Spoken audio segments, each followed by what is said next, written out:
Hello, my name is Basia Salih Hoffman and I warmly welcome you to the program Fine Art. Today, I wanted to tell you about one of the most beautiful nudes in history. At the seclusion of her chamber, after the evening toilet, a beauty reclines on the bed, admiring, perhaps, her reflection in the mirror. Meet Rugby Venus by Diego Velázquez, the most eminent painter of the 17th century Spain. Diego Rodriguez de Silva Velázquez, the divine Diego, the court painter of King Philip IV, daily creating enchanting portraits of the ruling Habsburg dynasty, and sometimes the less charming ones too. He was also the creator of masterpieces, and at least once Velázquez ventured into depicting a nude. But in the 17th century Spain, it was better not to announce such works to the world.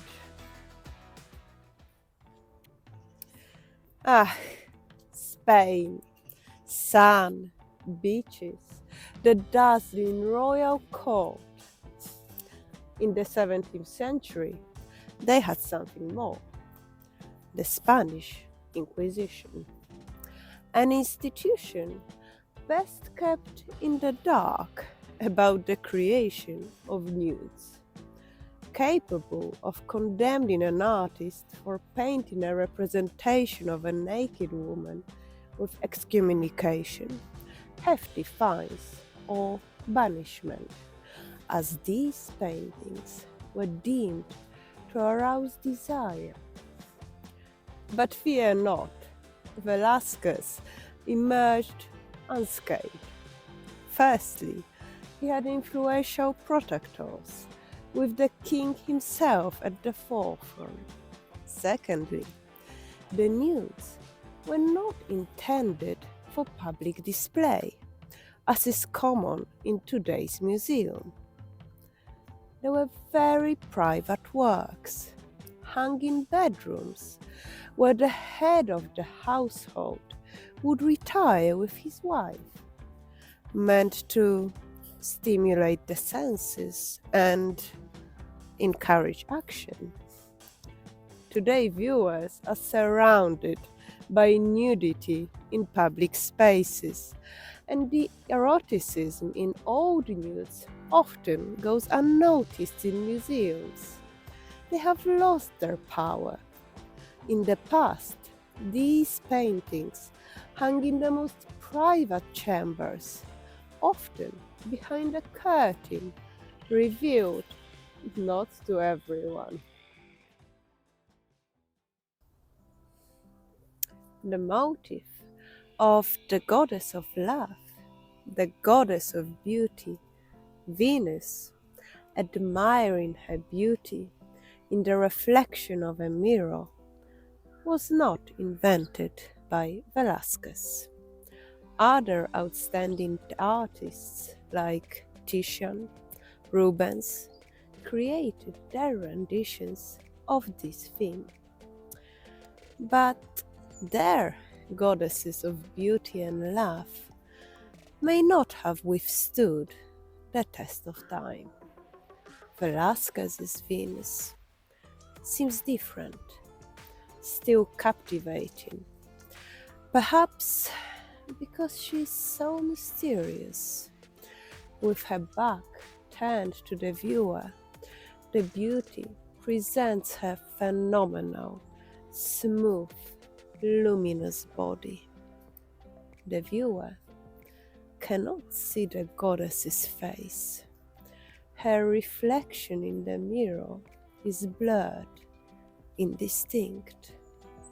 So, is Venus admiring her beauty? Or is she looking at us, the viewers, admiring her divine form? This ambiguity intrigues us drawing us into the painting. Despite revealing so much, the painting hides many secrets. We don't know when exactly it was painted, who the model for the goddess of beauty was.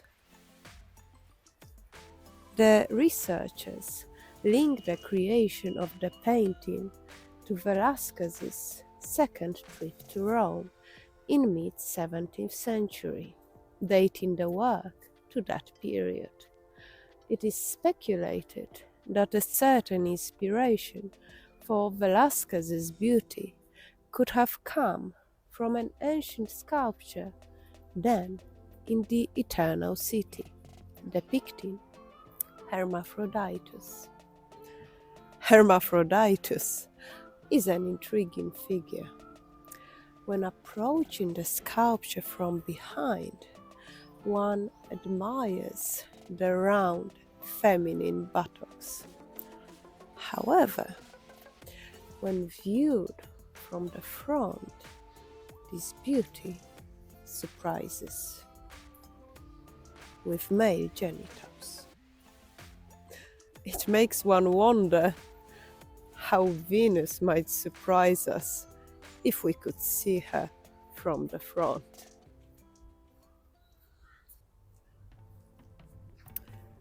And how do we know it's Venus, the goddess of love and beauty, and not just a naked woman? The presence of Cupid supporting the mirror, the winged son of Venus, a mischievous god shooting love arrows blindly, helps establish the identity. Examining Cupid's closely reveals Velázquez's artistic process. The outline of Venus' silhouette is painted distinctly. Her shapely buttocks immediately capture our gaze.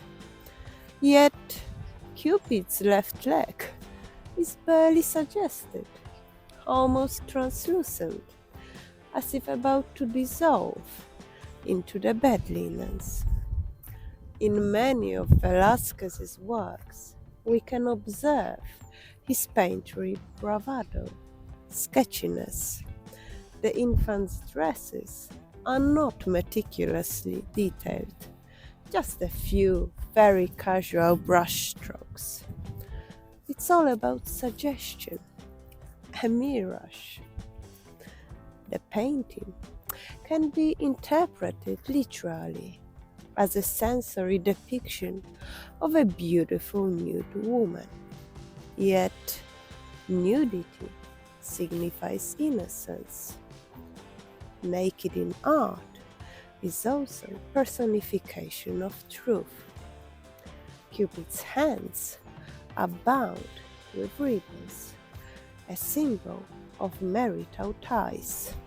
Meanwhile, the mirror, a symbol of self-awareness, is an attribute of prudence, one of the four cardinal virtues.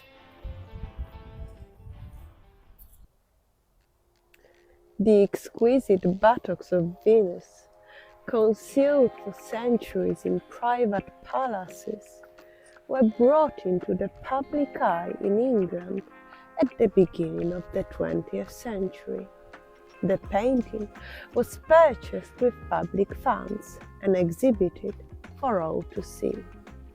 The captivating goddess stirred lively interest, as it would soon become apparent, not only among admirers of feminine charm and allure. At the beginning of the 20th century, suffragettes on both sides of the Atlantic fought for women's suffrage rights in various ways.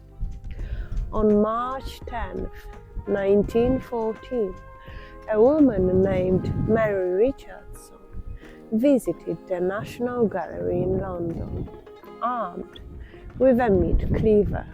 Her target was none other than Venus, the beauty, suffered serious damage in a brutal knife attack.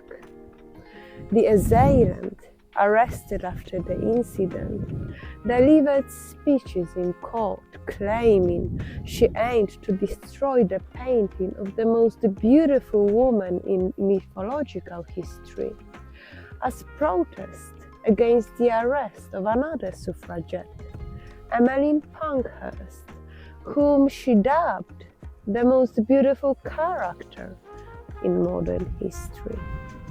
Nearly 40 years later, in 1952, Richardson revealed that there was more to her actions than just political protest. She admitted that she disliked the way men spent entire days staring at the painting. History does seem to repeat itself. On November 6, 2023, two activists from Just Stop Oil once again attacked the innocent Venus. Some people simply lack imagination. The management of the National Gallery in London certainly did not lack imagination. On the same day, they temporarily replaced Venus with, quite interestingly, a dead soldier. A surprising choice, as the only connection between the attacked beauty and the soldier seems to be their shared horizontal position. I warmly invite you to the next episodes.